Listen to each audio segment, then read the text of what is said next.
আমার কাছে যে ডাটা আছে, আমার কাছে মানে খুব ভালো লাগলো যে মাত্র 12 জন দিয়ে এই অ্যাসোসিয়েশন শুরু হয় এবং প্রথম সভাপতি ছিলেন ডক্টর বিকাশ রায়। এখানে আজকে উনি উপস্থিত আছেন। আর সেই জায়গায় 80-র উপরে এখন পেডিয়াট্রিশিয়ান ত্রিপুরাতে। দেখতে দেখতে মানে একটা বিরাট একটা সংগঠন এখানে হয়ে গেল। ডাক্তার জর্জ কোয়েলভো, ওনাকে যাকে পেডিয়াট্রিক্সের আমাদের দেশের জনক বলা হয়, 1928 সালে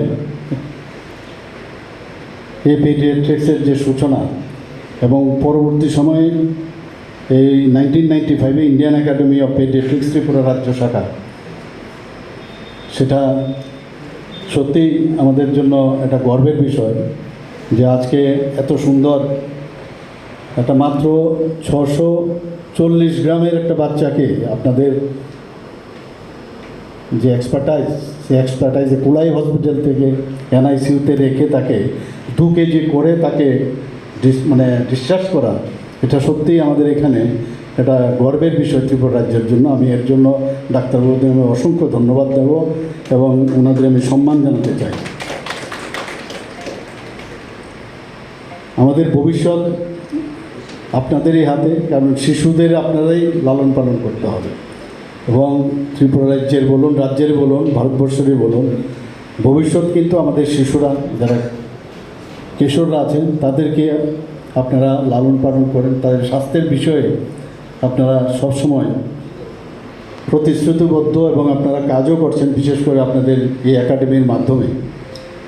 এবং তাদের যে শারীরিক, মানসিক, সামাজিক ও স্পিরিচুয়াল যে ডেভেলপমেন্ট, বৃদ্ধি এবং বিকাশ সব মিলে যেভাবে আপনারা কাজ করছেন, আমি নিশ্চিত যে আগামী দিনে ত্রিপুরা রাজ্যের যে যারা আমাদের নেক্সট জেনারেশন, তারা নিশ্চয়ই এই ত্রিপুরাকে সামনের দিকে এগিয়ে নিয়ে যাবে ইন অল ডিসিপ্লিন এবং ইন অল ডিরেকশন। এখানে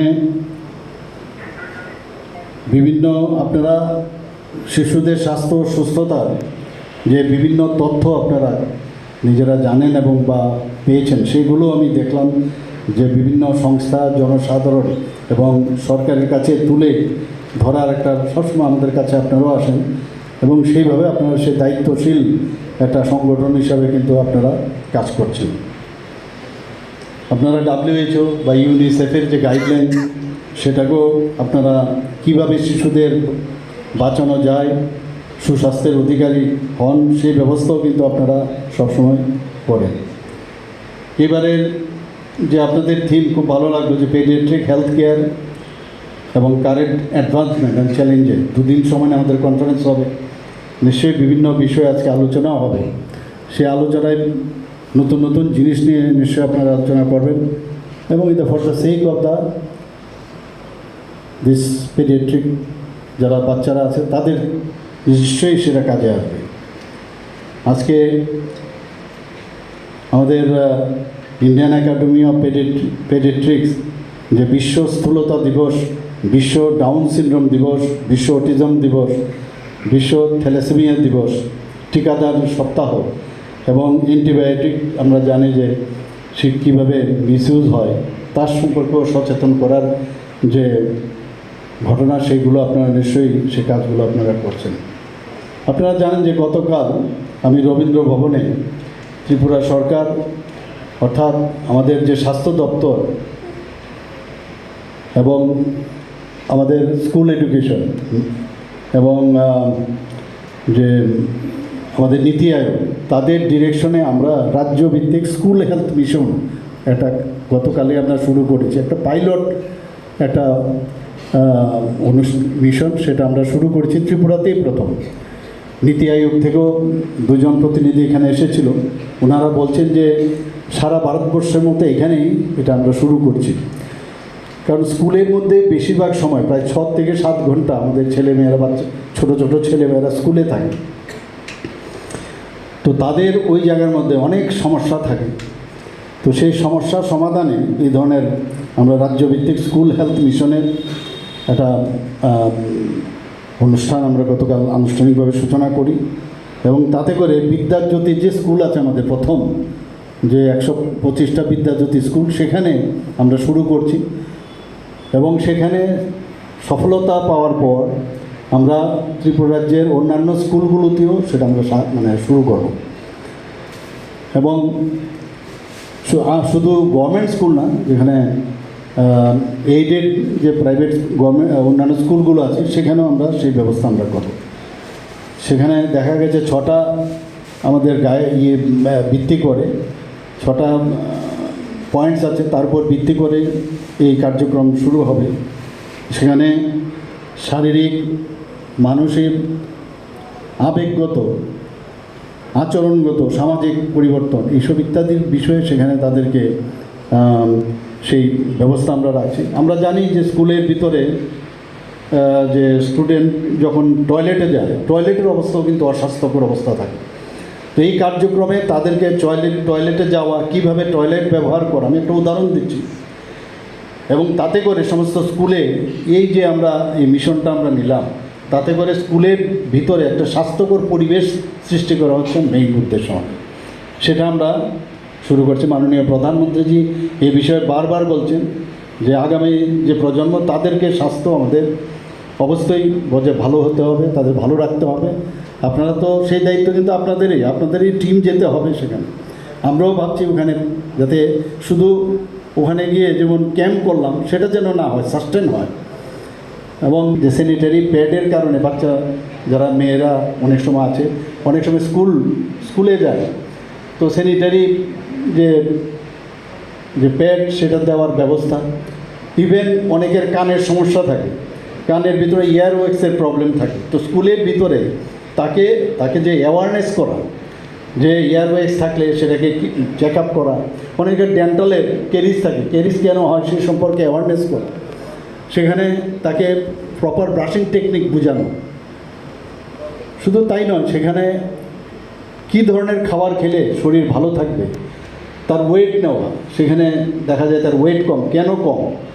অনেক সময় যেটা একটু আগে আমার পূর্ববর্তী বলার চেষ্টা করেছেন যে মানসিক স্ট্রেস এখন কিন্তু বাচ্চাদের মধ্যে অনেক বেশি হয়, পড়াশোনার চাপেই হোক আর যাই হোক।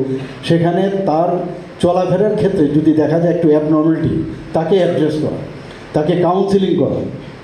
তো এইগুলো আমরা এই যে রাজ্যভিত্তিক স্কুল হেলথ মিশন সেটার মধ্যে আমরা করব। তাছাড়াও আপনারা জানেন মুখ্যমন্ত্রী সুস্থ শৈশব সুস্থ কৈশোর অভিযান অলরেডি এটা 7 বছর ধরে চলছে। একটু আগে আমার পূর্ববর্তী বক্তা উনি বলেছেন, এতে আমরা 0 থেকে 19 ইয়ার্স সেই বয়সটাকে আমরা মেপে নিয়েছি। এবং এতে করে যেমন কৃমি সংক্রমণের যে সমস্যা, সেখানে তাদের ডিওয়ার্মিং দেওয়ার ব্যবস্থা করা হয়েছে। ভিটামিনের অভাব থাকলে ভিটামিন দেওয়ার ব্যবস্থা আছে এখানে। ডায়রিয়া, আয়রন এবং ফলিক অ্যাসিডের যদি সমস্যা থাকে তারও ব্যবস্থা করা হয়েছে।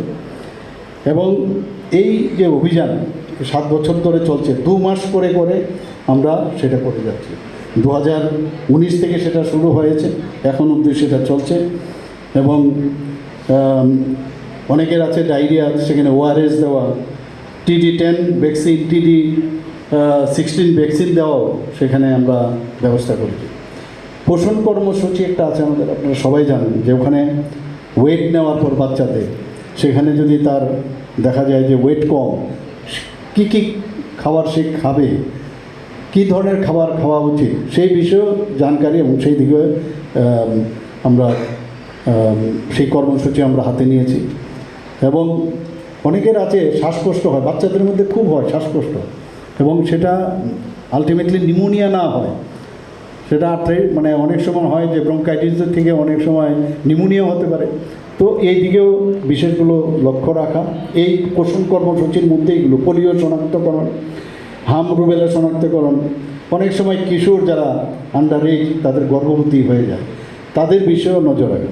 এখানে যে ব্রেস্ট মিল্কের যে খাওয়ানো সেই বিষয়টাও এই কর্মসূচির মধ্যে রাখা হয়েছে। আরেকটা কার্যক্রম আমরা রাষ্ট্রীয় বাল স্বাস্থ্য কার্যক্রম কর্মসূচি, যেটাকে RBSK বলা হয়, সেটাও জন্ম থেকে 18 বছর পর্যন্ত।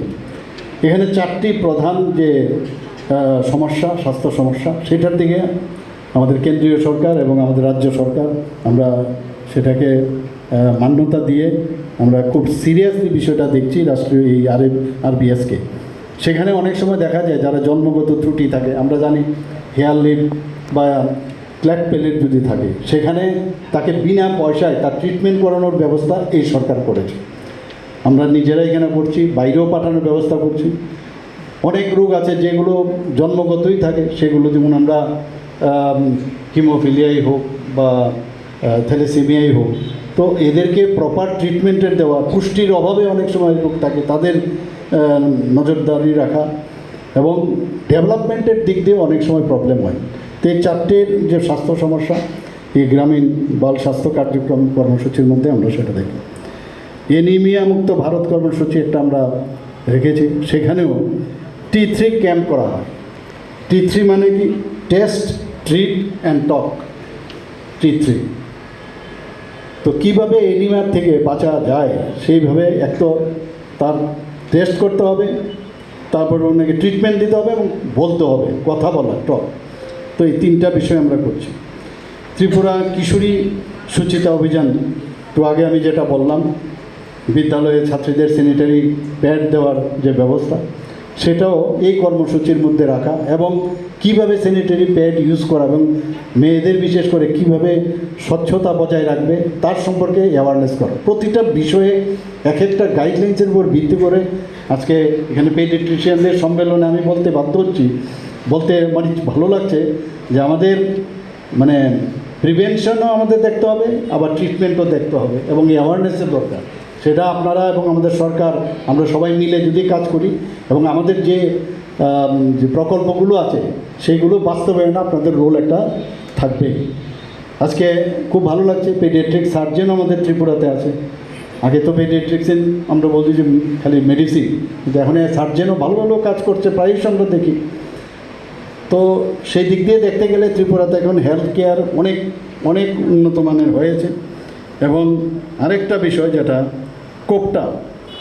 কোপটা অ্যাক্ট, আপনারা সবাই জানেন, that is cigarettes and other tobacco products. এই যে কোপটা অ্যাক্ট হয়েছে তার বিষয়ে কিন্তু আমরা একটা মানে অভিযান চালিয়েছি এবং সেখানে বাচ্চারা যাতে মাদকাসক্তি ও ধূমপান থেকে বিরত থাকে সেই বিষয়ে সেই অভিযান। তো আমি আশা করব যে এই ধরনের যে আমি কথাগুলো বললাম, আমাদের খানিকটা আমি বললাম, সব কিছু আমি বলিনি। তো এইগুলো আপনারাও শুধু ডক্টর হিসেবে না, সামাজিক দায়িত্ব নিয়ে আমাদের সরকারের সাথে সহযোগিতা রেখে এই যে কর্মসূচিগুলো আছে সেগুলো আগামী দিন আপনারা নিশ্চয়ই করবেন এবং তাতে করে আমাদের আগামী দিনের যে প্রজন্ম তাদেরকে আমরা ভালো করে গড়ে তুলতে পারবো। সবাইকে আমি আবার হার্দিক অভিনন্দন ও শুভেচ্ছা জানিয়ে আমার কথা বলা শেষ করছি।